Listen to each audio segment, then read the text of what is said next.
Assalamualaikum warahmatullahi wabarakatuh. Saya Safira Atia Nur Hidayati dengan NIM 1910611258 akan memaparkan tentang konflik Israel-Palestina dalam perspektif hukum humaniter internasional. Konflik Hamas dan Israel yang terbaru di Gaza telah menewaskan ratusan orang. Ribuan orang juga mengungsi dari rumah mereka dan berbagai infrastruktur utama rusak. Di Gaza sebanyak 248 warga Palestina termasuk 66 anak tewas dalam serangan udara Israel di Gaza sejak 10 Mei. 2 dokter termasuk di antara korban tewas termasuk kepala bagian penyakit dalam di Shifa. Rumah sakit utama di jalur Gaza lebih dari 1.900 orang termasuk 560 anak-anak terluka dalam periode tersebut. Menurut sumber yang sama, 1.447 rumah atau kediaman rusak. Menurut Hamas yang menguasai Gaza, sebanyak 205 blok perumahan juga hancur total dan 75 fasilitas pemerintah serta umum rusak. Hamas melanjutkan 14 km pipa air, 50 sumur dan pipa limbah sepanjang 17 km turut terdampak. Diperkirakan 31 gardu listrik dan 79 km kabel terpengaruh dan 9 jalur utama listrik terputus. Sebanyak 454 mobil maupun alat angkut hancur atau rusak parah. 3 masjid juga hancur total, sedangkan 40 masjid dan 1 gereja rusak. Serangan Israel terhadap Palestina tersebut dianggap banyak melanggar ketentuan hukum humaniter internasional. Adapun pelanggaran tersebut diantara melakukan penyerangan terhadap penduduk sipil, menyerang objek sipil, fasilitas umum, penggunaan senjata terlarang. Akibat dari serangan tersebut mengakibatkan lebih dari 1.500 anak-anak wanita meninggal dunia dan 5.000 penduduk sipil mengalami cedera dan cacat. Hukum humaniter internasional adalah hukum yang menjadi bagian dari hukum internasional publik yang mengatur mengenai tata cara berperang dan perlindungan terhadap korban perang. Dari hal tersebut, dapat diambil rumusan masalah. Yang pertama, apa sajakah bentuk pelanggaran yang dilakukan oleh Israel dalam serangannya ke jalur Gaza?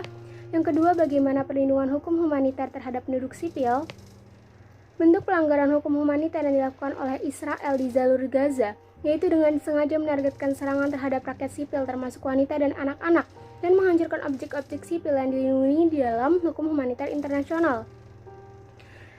Tentara Israel dengan sengaja menyerang gedung-gedung pemerintahan yang digunakan presiden atau menteri untuk mengadakan pertemuan.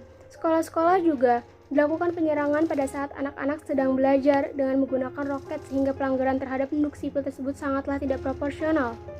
Dalam hukum humaniter internasional diatur mengenai pemberian perlindungan terhadap penduduk sipil berdasarkan klasifikasi ukuran tertentu. Pada saat terjadi konflik bersenjata yang diatur dalam Konvensi Jenewa 1949 tentang perlindungan terhadap penduduk sipil dalam konflik bersenjata, yaitu meliputi A. Pengaturan tentang kawasan-kawasan yang berada di dalam wilayah sengketa, yaitu rumah sakit dan kawasannya serta lokasi yang aman bebas dari serangan ketika terjadi permusuhan. Yang kedua, kawasan yang dinetralkan. Yang ketiga, kawasan khusus berdasarkan persetujuan tertentu yang ditujukan untuk mengevakuasi korban perang. B. Pengaturan tentang perlindungan terhadap instalasi dan personel medis, antara lain larangan penyerangan terhadap rumah sakit umum, perlindungan yang diberikan kepada petugas rumah sakit atau anggota dinas kesehatan. Yang ketiga, perlindungan yang ditujukan terhadap pesawat atau angkutan kesehatan yang meliputi pengiriman bantuan kemanusiaan atau obat-obatan. C. Perlindungan bagi orang-orang yang dalam kondisi tertentu, yaitu orang-orang yang mengalami luka atau sakit dan orang-orang yang lemah, serta wanita yang sedang dalam keadaan hamil pada saat terjadi permusuhan. Yang kedua, anak-anak yang terpisah dari keluarga dan yatim piatu, maupun anggota keluarga yang kehilangan famili atau saudara kandung. Lalu tentara Israel juga melakukan penyerangan terhadap orang-orang yang sedang berjalan kaki di pusat-pusat kota dan juga melakukan penyerangan pada siang hari di pusat perbelanjaan yang mengakibatkan banyak sekali masyarakat yang meninggal dan mengalami cedera. Penyerangan dilakukan juga menggunakan bom, yaitu bom fosfor putih dan bahan peledak dari logam berat untuk menghancurkan penduduk sipil. Lalu Israel juga menggunakan tawanan Palestina sebagai subjek percobaan kesehatan ilmiah, termasuk memaksa mereka meminum minuman yang mengandung uranium dalam tindakan percobaan. Dalam penyerangan penduduk sipil tidak dibutuhkan penyerangan dengan senjata yang berlebihan sehingga mengakibatkan penundaan kepada penduduk sipil.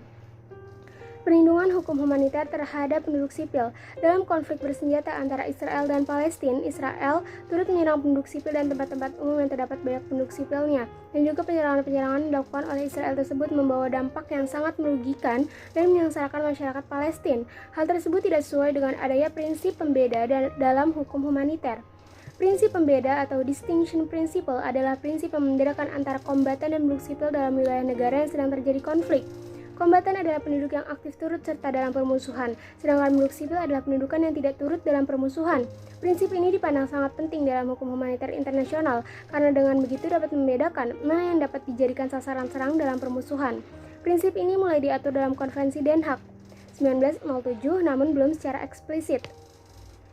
Perlindungan terhadap penduduk sipil diatur pula dalam hukum humaniter internasional yang diatur dalam Konvensi Jenewa 4 1949 yang berisi bahwa penduduk sipil berhak atas penghormatan pribadi, hak keluarga kekayaan, dan hak atas agamanya. Tidak boleh dilakukan tindakan-tindakan seperti dalam pasal 27-34, yaitu melakukan tindakan intimidasi, teror, dan penjarahan, melakukan tindakan pembalasan, larangan menghalangi untuk melakukan ibadah sesuai dengan agamanya, dan seterusnya. Lalu kesimpulannya adalah, dalam perspektif hukum humaniter internasional, konflik yang terjadi antara Israel dan Palestina ini terdapat perlindungan hukum terhadap penduduk sipil jalur Gaza yang diatur dalam Konvensi Jenewa 1949, yaitu yang melindungi korban perang.